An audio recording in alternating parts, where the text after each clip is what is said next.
And we invited Tim Conway.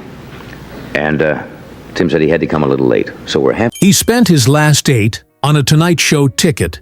Johnny Carson's reaction left millions in tears. On a chilly November evening in 1977, a 53-year-old homeless veteran named Robert Mitchell made a choice born out of quiet desperation. He spent his final $8 on a ticket to The Tonight Show starring Johnny Carson. For 6 long years he had lived on the streets, unseen and unheard. A man once proud of his service in Vietnam, now reduced to surviving on spare change and fleeting shelter. The ticket wasn't about celebrity worship or comedy. It was about warmth. 2 hours in a bright, safe room where laughter replaced the noise of traffic and fear. He cleaned up as best he could at a shelter, wore a donated jacket too tight at the shoulders, and tried to blend in with the Stay with us, aren't you? You're just not going to sit here and run every 15 years. crowd. When the show began, Johnny Carson's charisma filled the studio, and for the first time in years, Robert felt a fleeting sense of belonging. But as the laughter swelled around him, tears streamed down his cheeks, not from sadness, but from the shock of being part of something normal again. A television camera sweeping across the audience caught his face.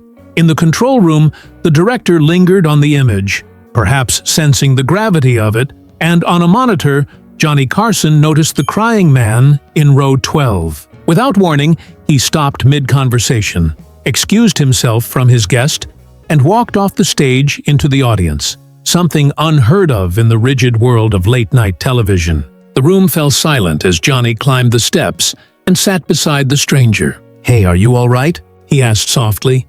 Startled, Robert could barely answer. When Carson learned he was a veteran, he simply said, "Thank you for your service." Words Robert hadn't heard in years, and they broke him open. When Johnny asked what had brought him there that night, Robert managed to say he just wanted to feel normal for a little while. That's Used, basically, because you hear intelligent people from both political parties or in the middle, conservatives and liberals, and they all seem to have different answers as to what is going wrong in the country. Some people say, well, let's let the government spend. simple confession silenced the audience and moved Carson deeply. Looking at the weary man beside him, Johnny said, "You are normal. You've just been through a hard time." Then, to everyone's astonishment, he invited Robert onto the same stage where presidents, stars, and world figures had sat. NBC's control room panicked. This wasn't on the script, but Carson didn't care. He led Robert to the guest couch and began to talk with him, not as a spectacle, but as one man to another. For 8 minutes, live on national television, the two spoke about war, loss, and the silent battles soldiers carried home. Johnny listened with real attention, asking questions, acknowledging Robert's humanity. After the cameras cut to commercial, Johnny leaned over and told Robert to stay after the show. True to his word, he brought him backstage, called his assistant, and arranged a hotel room, clean clothes, and food for him that night. But Carson didn't stop there. Using his fame, he contacted the Veterans Administration directly, clearing the bureaucratic maze that had failed Robert for years. He personally funded Robert's initial medical care and therapy, securing him a spot in housing and job training programs. None of it was publicized. Carson refused to make it a You had in mind particularly?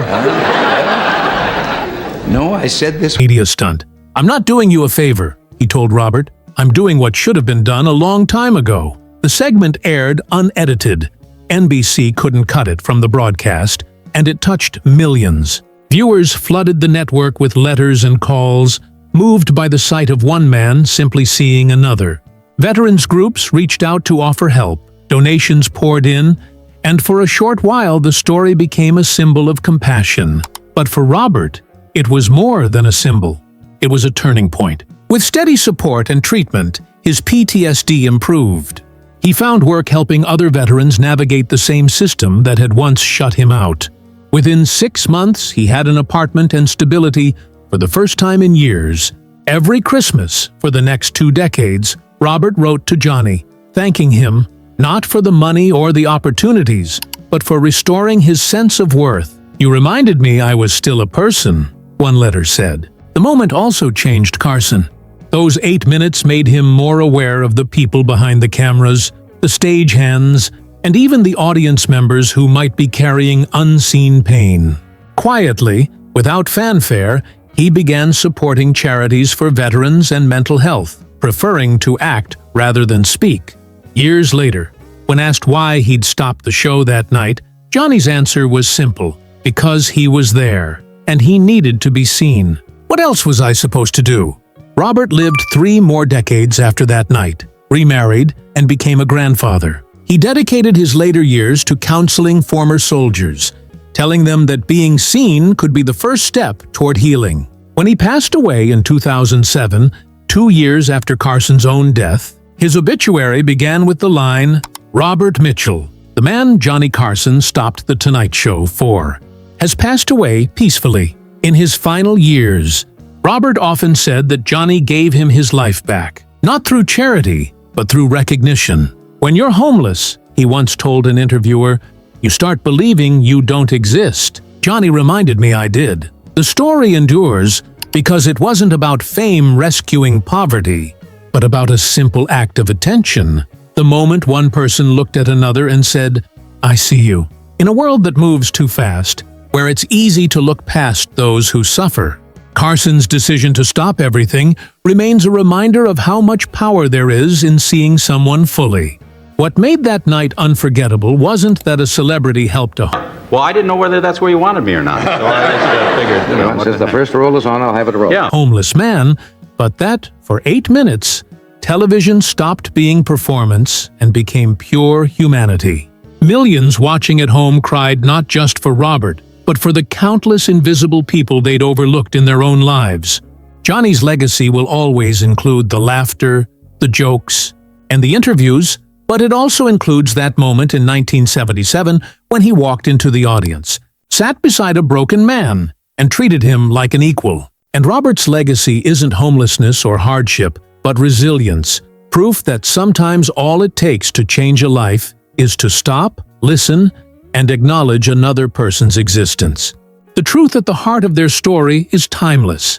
Every human being, no matter how lost or unseen, longs to be recognized as someone who matters.